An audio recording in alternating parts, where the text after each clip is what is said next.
how often do we find ourselves looking for hidden meanings? Signs or warnings, especially after something really big, maybe something tragic happens. It's almost like a default human response, isn't it? Exactly.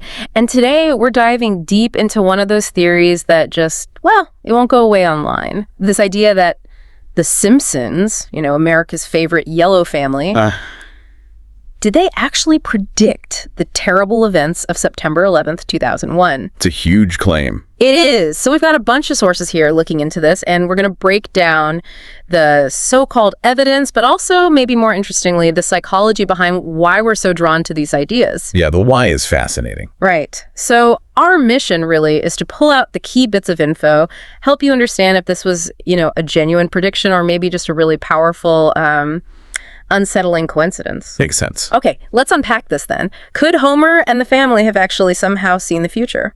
Well, it's a question that resonates because September 11th, 2001, it was such a profoundly tragic day. It changed everything. So absolutely. The attack on the World Trade Center in New York, it shifted things globally, emotionally, politically, culturally, and it's exactly in the aftermath of events like that, events so huge and disorienting, that these kinds of theories tend to bubble up. And The Simpsons, it's not just some random cartoon, is it? It has this almost legendary status for seemingly predicting things. Oh yeah, you hear about it all the time. Right, like Donald Trump becoming president, that whole thing, or smartwatches, or Disney buying Fox, all the stuff people point to. Does that background, that kind of belief that the show can predict things, make us, more likely to buy into this specific theory? I think it absolutely does, yeah. When a show runs that long and has this reputation for, sharp satire that sometimes just happens to line up with reality later, it builds this weird kind of cultural authority almost. And that really sets the stage perfectly for moments that feel, eerily prophetic later on. Okay, so here's where it gets really interesting for this deep dive. There's one specific episode everyone points to. The City of New York versus Homer Simpson. That's the one. Aired way back in 1997. So yeah, like you said, 4 years before 9/11. Right. And in it, there's this one visual. It's become infamous, really. Bart's holding up this magazine, right? And it says New York, and then a big number 9. I know the image. And right next to the 9 is the silhouette of the Twin Towers. And when you look at it, the 9 and the towers, it just jumps out at you as 9/11. It does look like that, yeah. It's stark when you see the still image. It feels uncanny.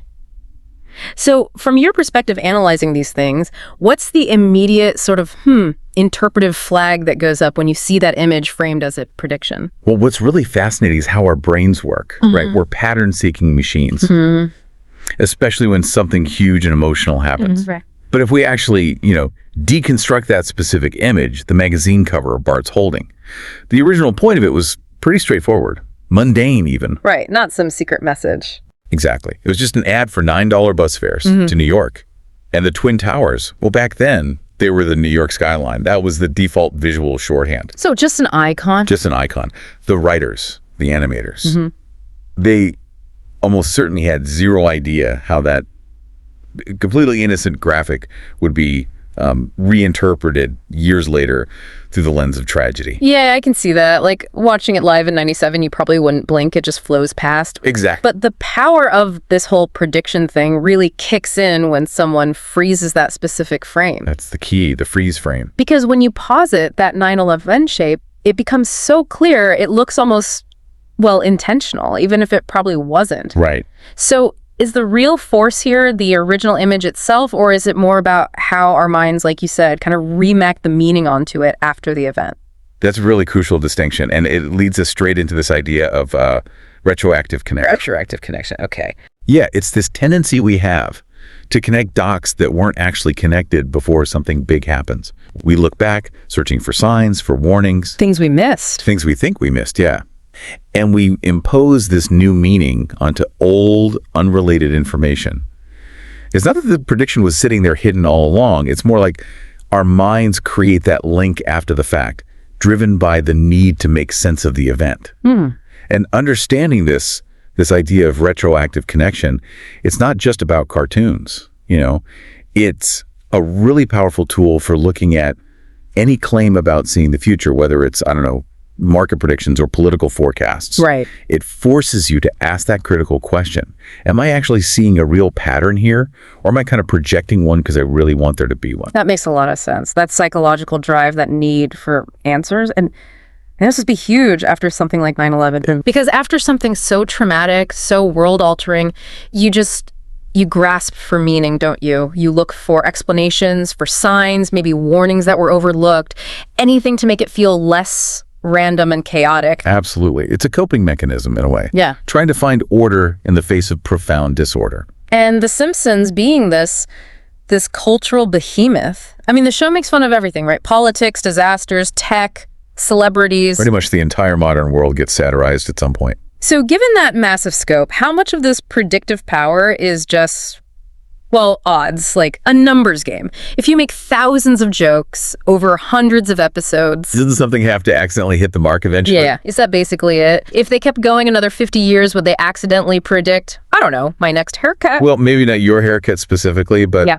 The principle holds. When you have, what is it now, over 700 episodes, the sheer volume of gags, background details, throwaway lines, the statistical chance that some of those elements will just coincidentally align with real-world events becomes, well, pretty high. So less psychic, more probability. Much more probability. It's less about genuine foresight and more about the law of large numbers playing out on a huge cultural stage. And this forces us, or should force us, to ask, are we uncovering some hidden truth here? Or are we just imposing meaning onto what are essentially random occurrences because we crave understanding? Because we need to feel like things don't just happen for no reason. Right. So when we filtered the Simpsons 9/11 theory through that lens, thinking about retroactive connection and just pure odds, the conclusion seems, well, pretty unavoidable. It becomes much clearer, yeah. It sounds like it's really about us trying to make sense of things, even if that means, drawing lines between dots that were never meant to be connected in the first place. That sums it up well. When you look closely, there's no actual evidence suggesting the writers had any kind of advanced knowledge or any intention to predict 9/11. None at all. None. And it's important to remember the events of 2001 were a horrific, real-world tragedy.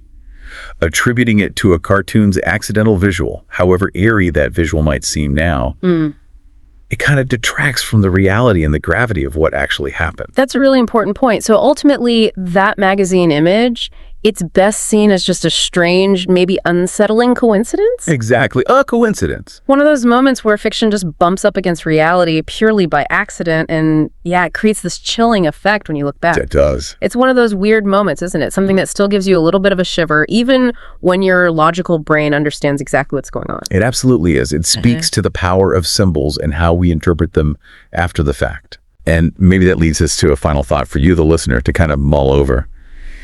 How much does our own deep-seated need for answers, especially when we're shocked or traumatized, how much does that shape the way we look at information?